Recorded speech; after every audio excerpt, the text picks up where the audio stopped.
Ray's watch alarm was set to go off at 3.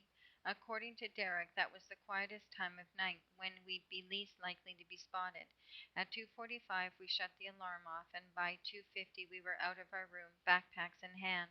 When I eased our door shut, the hall fell to pitch black.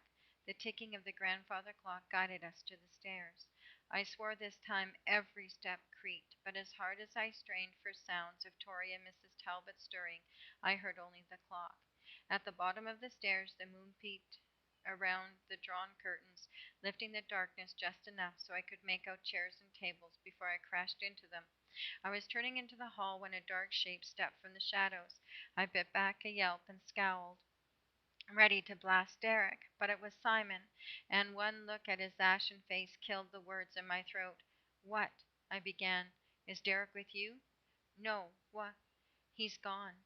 He lifted something that glinted, and it took me a moment to recognize it as Derek's watch. He had the alarm set for 2:45. When it went off, I woke up and found it on my pillow. His bed was empty. Ray's fingers closed on my arm. But Derek's not coming, right? Let's just go. Did he say anything to you last night? I whispered. Simon shook his head. He was asleep. I didn't wake him. Maybe he's in the bathroom, Ray whispered. Come on, guys, we have to. I checked the bathrooms and the spare room and the kitchen. Something's wrong. Something happened to him. If it did, would he have left you the watch? Maybe. I struggled for a reasonable explanation, fighting the rising panic that said there wasn't one. Maybe he's afraid we'll try to drag him along at the last minute and we'll wake someone up. Speaking of which, Ray said, with a pointed look at the ceiling. Simon and I looked at each other, and I knew, as logical as my explanation was, Derek would know Simon couldn't leave without making sure he was okay. Guys, Ray said. You two go, said Simon. I'll find. No, I said. I will. But I lifted my hand to cut him short. What good will it do if I get away and you don't? It's your dad. You know how to find him. Simon's gaze slid to the side. What? Ray turned to me. Forget Derek? Chloe, he's not coming, remember? He'll be fine. We have to go. I'll find him and come after you, I said. We'll meet them behind the factory, okay? Simon shook his head. He's my responsibility.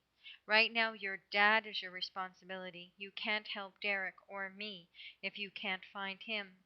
Silence. Okay? His brows knitted, and I could tell that it wasn't okay, that he hated to run. You have to go, I said. He took my hand, wrapped his fingers around it, and squeezed. I'm sure I turned as red as if he had scooped me up to kiss. Be careful, he said. I will. I'll find him. Then I'll find you. I'll be waiting. Simon took my backpack.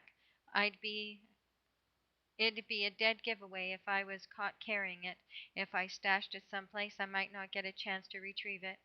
We had the security code. Derek had written it out for us, together with instructions and hand drawn maps. I could take that as proof that he hadn't planned to be here when we left, but I knew it was just Derek being Derek, leaving nothing to chance. So why take off and risk Simon not going? My last memory of Derek flashed past. Standing in his bedroom doorway, bathed in sweat, barely able to focus, and I knew what had happened. If Simon saw him like that, he'd know how sick Derek was.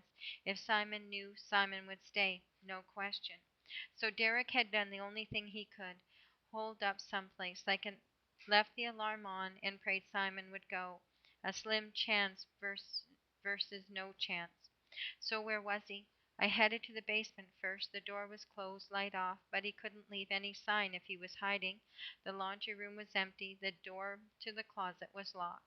Last night, when we had gone on our walk, he gulped down the cold air. When we'd returned, his fever seemed gone, and I chalked it up to the Tylenol kicking in. But maybe the cool air had been enough. If he was desperate for a quick fix, he'd go outside in hopes of cooling down enough to see Simon off. I stepped onto the back porch. The quarter moon had slid behind clouds, and it was as dark as the upstairs hall. I could make out the glimmer of lights at the neighbors, but the towering trees blocked all but the faint glow. My gaze swept the backyard, seeing only the pale box that I knew was the shed. It was colder than the night before, and my breath hung in the air. The only sound was the creak of branches, as steady and monotonous monotonous as the ticking of the grandfather clock. I took 3 tentative strides across the deck. By the time I climbed down the steps to the concrete pad, I could make out more pale shapes in the yard: a bench, a lawn chair, the garden angel, and a soccer ball sized blob near the shed. An engine revved and I froze, but it was only a car passing. Another 2 steps, I glanced over my shoulder and considered dashing back in for a flashlight, but Simon had taken the only one I knew about. I peered around. My lips parted to whisper Derek's name, then closed. Would he answer or hide? When I drew closer to the presumed ball, I saw it was a big white sneaker. Derek's. I scooped it up, looked about wildly now. A blast of wind struck me, so cold it made my eyes water. I rubbed the icy tip of my nose as the wind moaned through the trees. Then the wind died down, and the moaning continued, a long, low sound that made the back of my neck prickle. I turned slowly.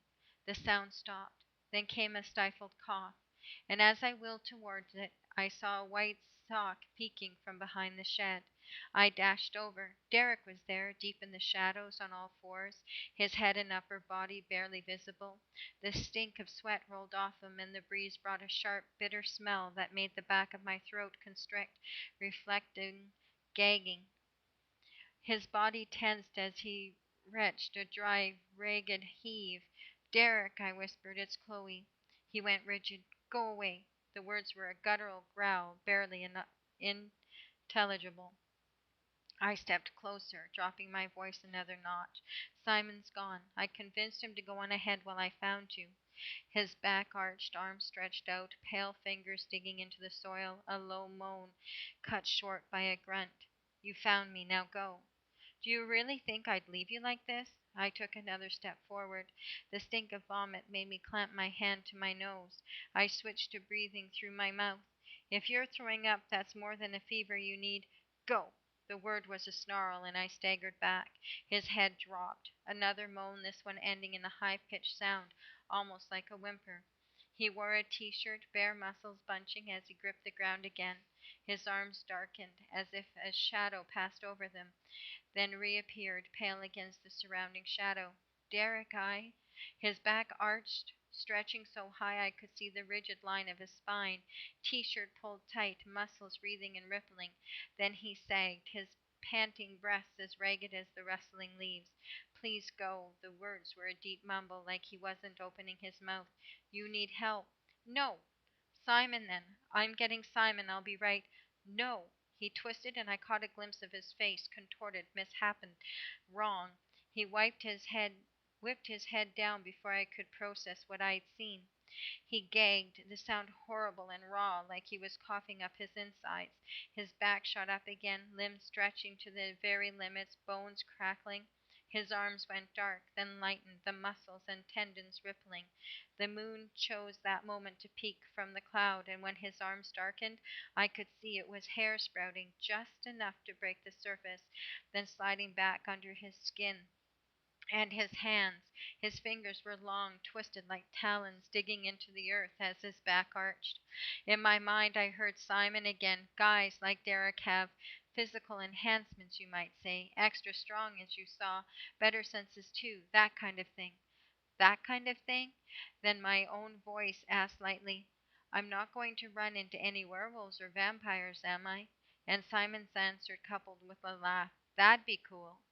Not an answer at all, avoiding a reply he couldn't give. Derek convulsed, his head flying back, jaw clenched, an awful moaning howl hissing through his teeth. Then his head whipped down and he gagged, strings of saliva dripping. Derek? He retched, his whole body racked with heaves. When they subsided, I inched forward. He tilted his head away. Is there anything I can do? A voice inside my head said, sure, run for your life. But it was a small warning, not even serious, really, because there was no question of running. This wasn't a matinee monster. Even now, with hair sprouting on his arms, fingers twisted into claws, when he looked away and growled at me to leave, I knew whatever was happening, he was still Derek. Is there anything I can do? A ridiculous question. I could imagine the response he'd make any other time, the curl of his lip. and the roll of his eyes. But after one half-hearted go away, he crouched there, head turned, body trembling, each breath a rasp ending in a quiver. Don't. His fingers dug into the ground, arms stiffening, then relaxing. Go. I can't leave you here. If there's anything I can do. Don't. A sharp intake of breath, then he expelled the words. Don't go. His head lifted my way just enough for me to see one green eye, wide with terror. His arms and legs were rigid, back shooting up as he heaved, vomit spraying the grass, a fresh wave with every spasm. The sickly smell filled the air. And I sat there, doing nothing, because there was nothing I could do. My brain raced through ideas, discarding each as fast as it came. I inched over and put my hand on his arm, feeling the coarse hair push through red-hot skin that writhed and pulsed. That was all I could do, stay and tell him I was there. Finally, with one last heave, one last spray of vomit, dappling the fence 3 feet away, it stopped. Just stopped. The muscles under my hand went still, the coarse hair receded. Slowly he relaxed, his back dropping, hands releasing their grip on the earth. He crouched there, panting, hair hanging around his face. Then he slumped onto his side, hands going over his face, fingers still long. Misshapen, the nails slick like claws. He curled up on his side, knees drawn in, and moaned. Should I? Simon? Should I get Simon? Will he know what to? No. The word was hoarse, guttural, as if his vocal cords weren't quite human. It's over, he said after a minute. I think. Pretty sure. He rubbed his face, still shielded behind his hands. Shouldn't have happened. Not yet. Not for years. In other words, he knew perfectly well what he was. He just hadn't expected the transformation until he was older. I felt a spark of anger that he had misled me, made Simon lie to me, but I couldn't sustain it, not after what I'd seen, not sitting there watching him, shirt soaked with sweat as he struggled to breathe, his body shaking with exhaustion and pain. Go, he whispered. I'll be fine now. I'm not. Chloe, he snapped, the old Derek back in his voice. Go, help Simon. Tell him I'm fine. No. Chloe.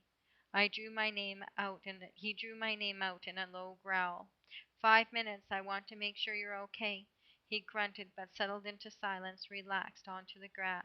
So you did rip out of your clothes, I said, trying to keep my tone light. Hope you didn't like that shirt, 'cause it's toast. It was a weak joke, but he said, least I didn't turn green. No, just, I was going to say Harry, but I couldn't get the word out, couldn't wrap my head around what I'd seen. The back door banged, Derek shot up, his hands falling from his face. His nose looked crushed, wide and flat, cheekbones jetting as if rising to meet it, his brows thick and heavy, not monstrous, more like an artist's recreation of a Neanderthal man. I tore my gaze away and crawled toward the corner of the shed. He caught my leg. I'll be careful, I whispered. I'm just getting a look.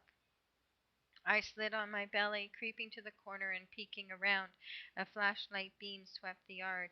A woman, I whispered, as low as I could. I think it's Ray. No, too skinny. Mrs. Abdu, maybe. He tugged my ankle. My jeans had hiked up, and his hand was wrapped around bearskin above my sock. I could feel his palm, rough, like the pads of a dog's feet. Go, he whispered. I'll boost you over the fence. Climb the next one, Anne. The flashlight beam cut a swath across the back of the yard. Who's out there? The voice was high, sharp, with a faint accent. Dr. Gill, I whispered to Derek. What's she? Never mind. Go. I know someone's out there, she said. I heard you. I glanced at Derek, his face still deformed. Dr. Gill couldn't find him like this.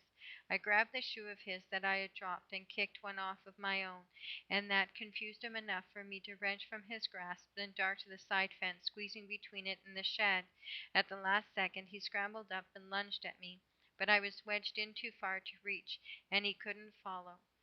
Chloe, get back here. Don't you dare. I kept going.